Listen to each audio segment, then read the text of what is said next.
I survived 100 days alone and 99 nights in the forest. But I'm not telling you why yet, because if I tell you now, you'll completely miss the point of this entire video. And honestly, I didn't even understand why until the very end myself.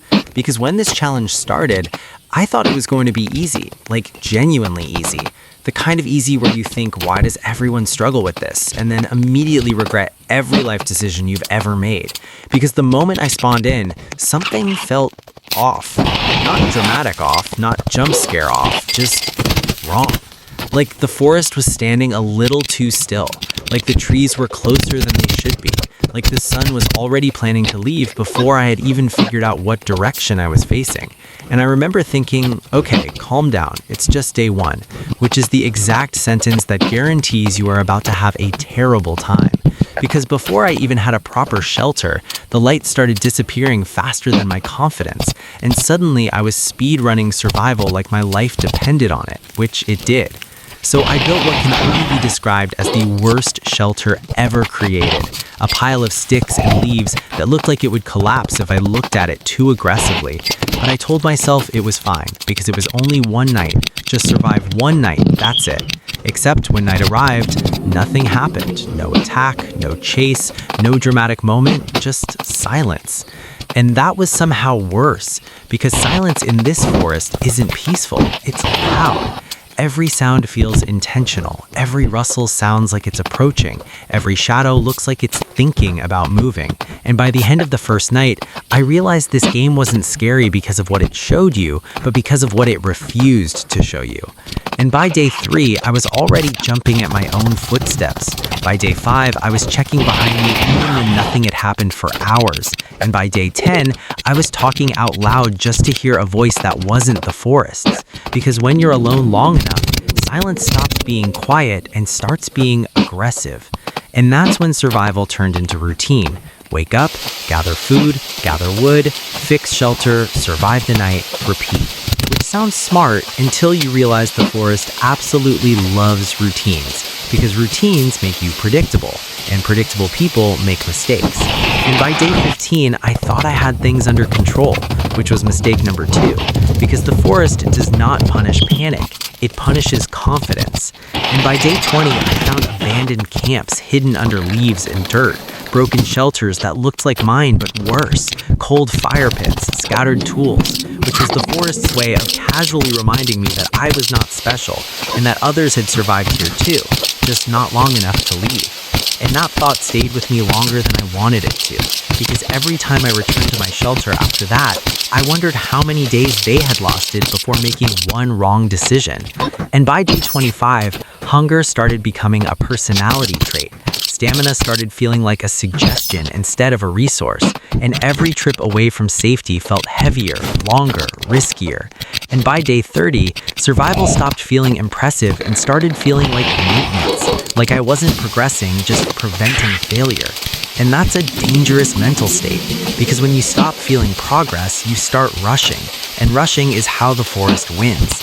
And the nights kept stretching longer. Shadows started doing things shadows absolutely should not do. And the worst part was that nothing ever directly attacked me. The forest never rushed me, it never chased me, and never forced my hand.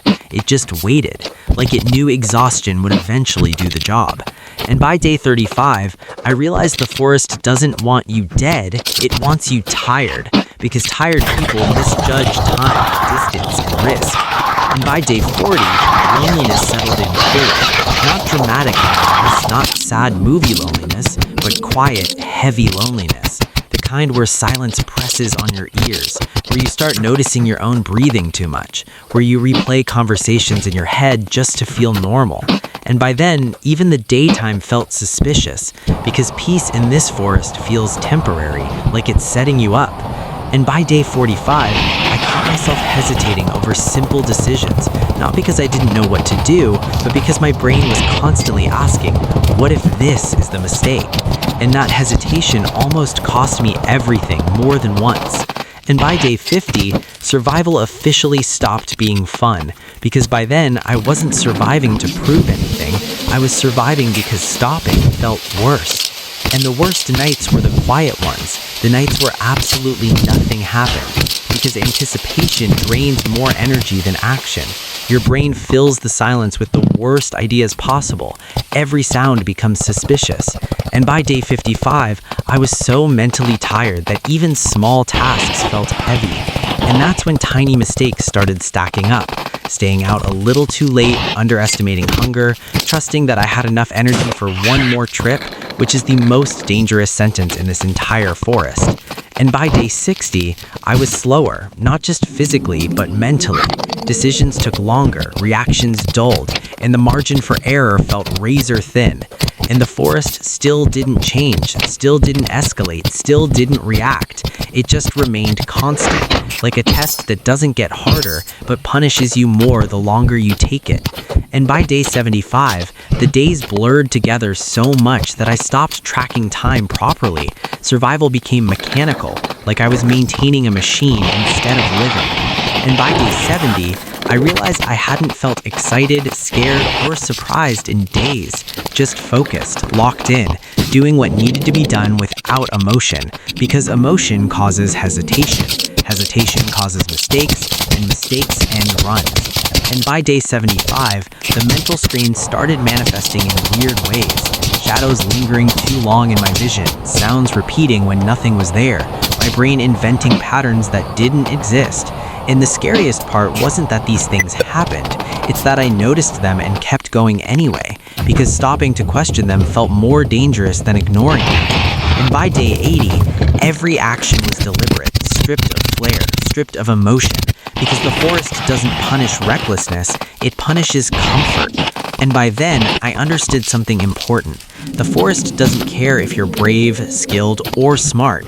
It only cares if you're patient, and patience is harder to maintain than fear.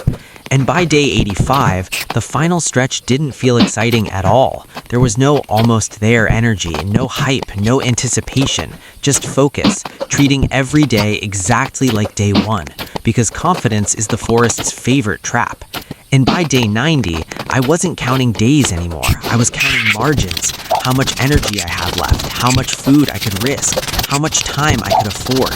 And by day 95, even small wins felt hollow, because the forest never acknowledges effort, it never signals progress, it never tells you you're doing well, it just waits. And not waiting is the real challenge. And when day 99 passed, it felt identical to every other day. No buildup, no warning, no sense of completion. And when day 100 finally arrived, there was no celebration, no achievement screen, no music cue, just silence. And that's when it finally clicked. That's when I finally understood why this challenge felt so different, why it felt heavier than other survival challenges, why it felt like the forest was always watching, always waiting, always testing. Because the real challenge was never surviving 100 days. The real challenge was seeing how long it would take before I stopped expecting a reward, before I stopped waiting for the game to congratulate me, before I stopped needing validation to keep going. And that's the truth about 99 Nights in the Forest. You don't beat it, you don't conquer it, and you don't win. You just last enough to realize endurance itself is the test. And when you finally leave, you don't leave with a trophy or a title. You leave with a story. And that story is the only thing the forest doesn't take from you.